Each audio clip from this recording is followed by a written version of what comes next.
Mon collègue Christian Caron du Journal de Magog nous présentera cette semaine des mini-portraits d'entreprises qui ont bénéficié des retombées de l'œil de Memphrey. Il s'est rendu à la station touristique RZ.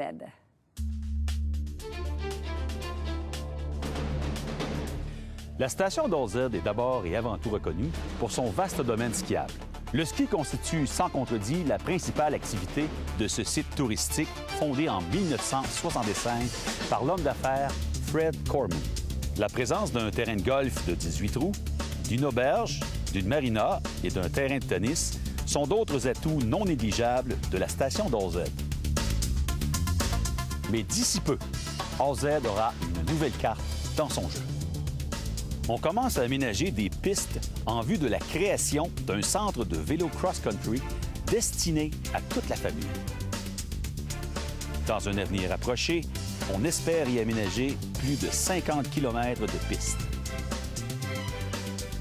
Un projet qui fait la fierté des gens du canton de Potton.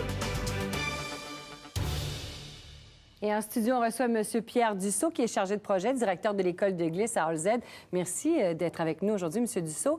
Qu'est-ce qui vous a amené l'an dernier? Parce que je viens de le dire en introduction, vous aviez déposé un projet à l'œil de Memphrey. Quel était votre intérêt à ce moment-là? Bien, l'intérêt, c'est de développer un nouveau créneau pour RZ. On est une station familiale, donc on voulait développer quelque chose qui allait combler des périodes creuses dans la saison. Alors, on a pensé à faire du vélo de montagne, mais cross-country, quelque chose de plus facile pour que toute la famille puisse participer. Quelque chose d'accessible, finalement. D'accessible. Alors, pour les petits comme pour les grands, parce que le cross-country, le vélo, parfois en montagne, ça peut faire peur oui, quand même. mais c'est pas du vélo de descente en tant que tel. Et le réseau de pistes qu'on veut faire est avant tout axé sur des réseaux, des pistes faciles et intermédiaires avec évidemment quelques pistes plus difficiles. Mais notre créneau, c'est avant tout là, pour que ça soit accessible à plus de monde. Alors, j'en comprends qu'encore ici, on a un modèle d'affaires où sans cesse, on doit innover, se développer parce que la compétition, elle est forte un peu partout sur le territoire. Effectivement, la compétition est forte. Et nous, bien, compte tenu qu'on a une vision familiale, on voulait rester dans ce créneau-là, puis aller chercher la clientèle qu'on possède déjà, puis aussi aller chercher une clientèle qui se déplace pour aller surtout comme à Burke, au Vermont, qui est la mecque du vélo de montagne cross-country. Et on voulait aller chercher une partie de cette clientèle-là. Est-ce que notre clientèle, au fil des ans, justement, elle demande ce type de projet-là? Est-ce qu'elle est de plus en plus exigeante sur le produit? Oui, parce que la clientèle, aujourd'hui, voyage, se renseigne, l'Internet et tout. Donc, il faut bouger, il faut innover, sinon on recule, on n'avance pas. On le disait avec Mme Renée Lanctil, sans cesse grandir. Voilà. C'est un peu votre devise à vous Exactement. aussi, finalement.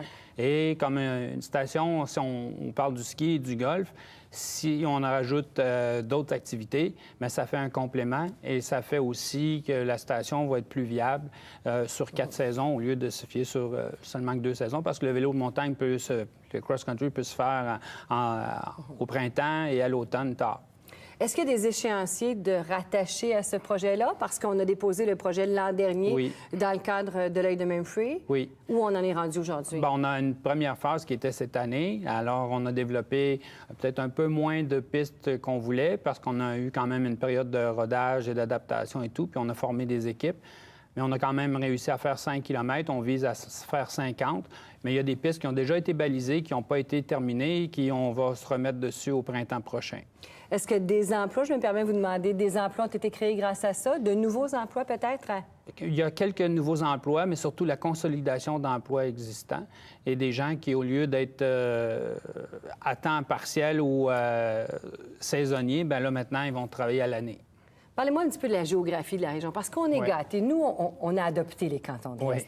Alors, on profite de ça pour séduire justement le visiteur quand même? Effectivement, parce que RZ, c'est quand même un site exceptionnel, avec la vue sur le lac. Contrairement à... On peut voir le lac dans toute son entièreté. On peut voir du côté du Vermont jusqu'au Mont Harford d'un côté. Ensuite, du côté du golfe, on a la vue sur les montagnes, Sutton, Jay-Peak.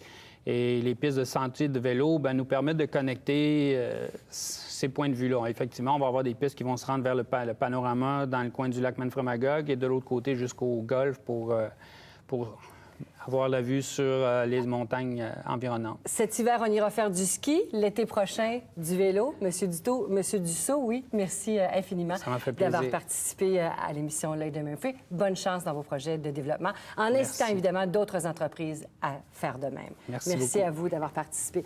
Alors, demain, à L'œil de Memphis, on jette un regard sur 2 autres entreprises qui ont bénéficié justement de L'œil de Memphis, Savon des Cantons et Planche au carré. Merci de votre attention. À demain.